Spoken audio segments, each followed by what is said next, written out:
Njamu kami ne obna ya sabu nyuma oye Fofi Industry. Fofi Industry ni bekofe aye jonyon tanyine jonyon mi logoku mi ni asikira nanka maku Semen Denmark no ye anga fenglani unkolu tigiya oye Fofi Industry ayela ka alla kafo ale ka minenglani ulu nyokonte anga jamana kono bi. Nigo Fofi Industry iko kiga salon ki sakoy shiyaroko o lafiya o latigɛ ka baara jado aw la biro kɔnɔ minan dafali Fofi Industry ma dan o ma nigo jibondo a belebele manga ani fitini ka nin ko bɛɛ lajɛlen tɔ dafa Fofi ye kɛnkayiri belebele dayɛlɛ anw ye Fofi Industry filɛ Sogoninko zone industrielle la nɛgɛjuru sira 20 87 Fofi Industry anw ka lafiya. An balima voire Bamako lajɛbaw an bɛ foli kɛ aw ye bi ye alamisa ye juin kalo tile 23 san 2022 aw ka fasoɲɔgɔn kɔnɔ hɔni ka bɛn o di waati ale ma anw fɛ voire Bamako ale bɔlɔ sira olu bɛɛ lajɛlen o kan.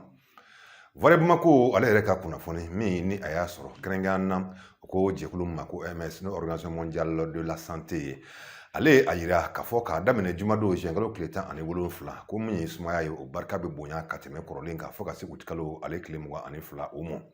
I k'a dɔn nin waati in nanzarakan na u b'a wele ko phénomène d'aphelion. I k'a dɔn o waati de la mun ye tile ye ale yɔrɔ bɛ janya dugukolo la. I k'a dɔn k'a fɔ mun bɛ tali kɛ tile la ale ni dugukolo cɛ kilomètre 90 kilomètre million 90 a bɛ se o mɔ nka an bɛ waati mun na phénomène min na a bila k'a fɔ o waati la a bɛ kɛ kilomètre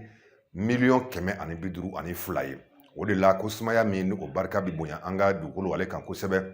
k'a bɛ kɛ sababu ye k'an ka kɛnɛya ka kɔlɔlɔw k'o lase o ma o la k'an bɛ se k'a ye k'a fɔ min ye farikalaya ye o bɛ kɛ mun ye muraw ye olu bɛ caya wa hali fiɲɛ ɲuman o sɔrɔli a n'a ɲɔgɔnna tɔ ko gɛlɛya bɛ don o rɔ k'o de kama k'an ka an kɔlɔsi kosɛbɛ ka an sɔrɔ fɛnw kan fɛn min ni olu bɛ dɔ fara an ka fɛnw an farala fɛnw kan n'an ko ma ko vitamine na ani an bɛ farikolo ɲɛnajɛ min n'an b'o kɛ n'o ye sport ye ka dɔ fara o fana kan ani dumuni fana an ka dɔ fara o kan walasa mun ye an ka fiɲɛ sɔrɔtaw ani an ka hakɛw olu ka se ka dafa o de la diɲɛ tɔn min ɲɛsin bɛ kɛnɛya sabati n'u ko ma Organisation mondiale de la santé ale ye nin kunnafoni di ka bɛn bi don in a ma a bɛ kɛ sababu ye an ka kɔlɔsiw kɛ an ka denbayaw kɔnɔ ani denmisɛnw olu bɛɛ lajɛlen na ala k'a faamuyaliko ɲuman k'o di an bɛɛ lajɛlen o ma. I ka dɔn challenger ale ka bidon bɔli la a ko CNT ale kɛlen kɔ ka sariya sunba ka a sigi sen kan ka sɔn a mɔ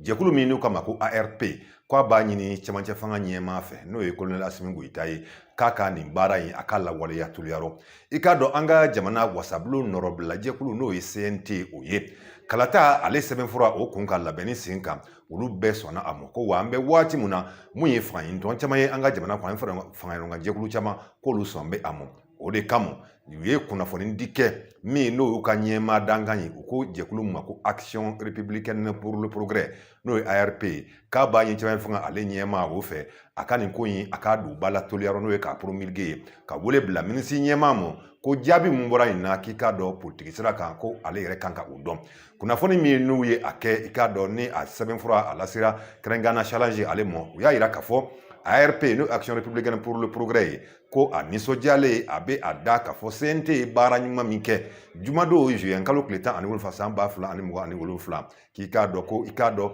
ko o y'a sɔrɔ olu ye wele caman u ye o kɛ ko walasa jamana kɔnɔden bɛɛ sen ka don an ka jamana ale mara kɛcogo rɔ ko nka o wale kun kan min bɛ tali kɛ minisirima Soyekula Mayiga k'i k'a dɔn ko ale ye laɲini kɛ ko nin sariya sen min n'a filɛ ko a n'a latɛmɛ diyagoya o la ko kɔlɔlɔ ko nin ye o ye.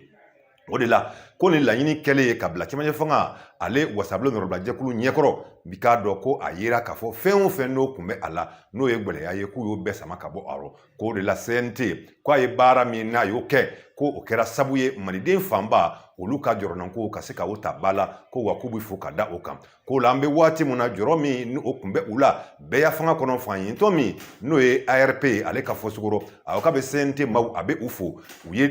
u ye ni kura min sɔrɔ n'o kɛra sababu ye ka jamana kalata sariya sɛbɛn ka yɛlɛma don o yɔrɔ bɛɛ lajɛlen kɔrɔ k'o la u bɛ foli kɛ i k'a dɔn kɛrɛnkɛrɛnna CNT maa minnu ɲɛsin bɛ a sariya ko o ma k'u ye lamɛnni min kɛ n'o kɛra fura ye sababu ye a ka to ɲini ka se ka laɲini min n'o bɛ yen ka se ka o sigi sen kan k'u b'a cɛmancɛ fanga ɲɛmaa o fɛ k'i k'a dɔn a ka nin sɛbɛnfura in n'o ye sariya sun sɛbɛn in ye a ka labɛn k'a sabati k'a bila sen kan tuliyarɔ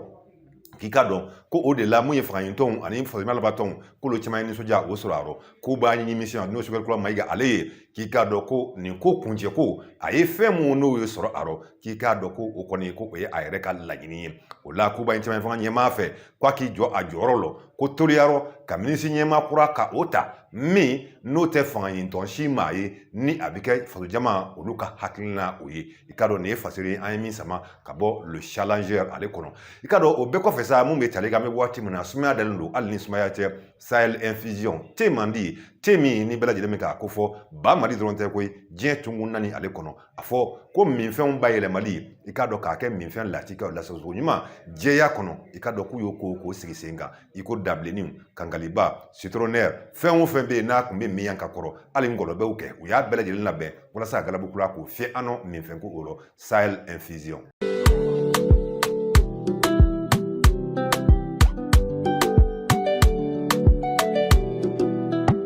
An bɛ waati mun na sa mun bɛ tali kɛ o tɛmɛnen kɔfɛ Mali web ale ka bi fasiri la M5RP a kɛn bɛ da wulila songala ma ye ka da kan an bɛ waati mun na a bɛ i n'a fɔ M5RP maaw yɛrɛ o bɛ ka ɲanajɛ i n'a fɔ jakuma ani ɲinɛ M5RP ko a jɛkulu maa dɔw bɛ yen olu bɛ ka wele bila k'u ka fara ɲɔgɔn kan ka ɲɛmaaso kura k'o sigi n'u bɛna tɔgɔ da ko comité stratégique M5RP Mali kura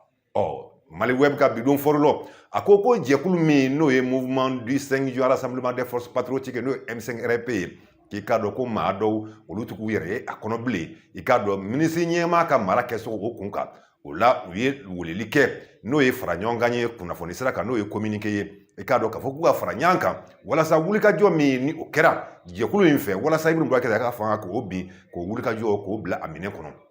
kunnafoni min n'u y'a di o de bɛ tali kɛ maa saba bɛyɛnko la n'o ye M5RP ale maaw ye an bɛ waati min na sisan ni u y'a jira k'a fɔ an filɛ waati min na ko ni jɛkulu in ta k'a lajɛ ko wulikajɔ min kɛra Ibrim Boubacar Keïta ale nɔfɛ k'i k'a dɔn ko a ma se a dan na ko le la mun ko u y'a fɔ kuma fana kɔnɔ ko kɛlɛ o bɛ se ka maaw fara ɲɔgɔn kan nka ko fanga ko bɛ maaw bɔ ɲɔgɔn na dɛ a maa minnu don o ye Cheikh Umaru Sisoko Maître Mamadi Ali Bacili Kɔniba Sidibe ninnu ye jɛkulu maaw ye jɛkulu fɔlɔ n'o ye Cheikh Umaru Sisoko ale ka jɛkulu ye o ye Espoir Mali kura ye n'o ye EMK ye i k'a dɔn maa min fana bɛ yen ni olu farala ɲɔgɔn kan ka Ibrim Boubacar Keïta fanga bi n'o ye Front africain pour la solidarité et la démocratie ye fasoden o ɲɛmaa cɛ maa wɛrɛ ye Mamadi Ali Bacili ale kɔ mouvement pour le destin commun MODEC i k'a dɔn n'o ye Kɔniba Sidibe ye olu fana ye nin sɛbɛn in olu y'a tɛgɛ nɔ bila u ye wele kan u ye o kɛ ka ɲɛsin fasojama ale fanba ma maa o maa ni yɛlɛma n'o ka di u ye ko an ka fara ɲɔgɔn kan ka se ka ko kɛ komi ni an ye laɲini min kɛ n'a kɛra sabu ye ka Ibrim Boubacar Keïta k'ale ka fanga k'o dafiri i k'a dɔn ka se ka o baaraw k'o tɔgɔ k'o lase an bɛ waati min na o bɔra olu yɔrɔ an balima volet Bamako lajɛbaw nin bɛ dan sɛgɛ fasosɛbɛn olu la ni ala m'an ka jɔnya k'o jɔ an na sini an ɲan sɔrɔ nin kɛnɛ kelen in kan ka kunnafoni wɛrɛ k'olu lase aw ma nka a sabu ɲuman n'i y'a mɛn gɔngɔn duuru i tɔrɔn fila o bɛ duguma Fofi Industrie.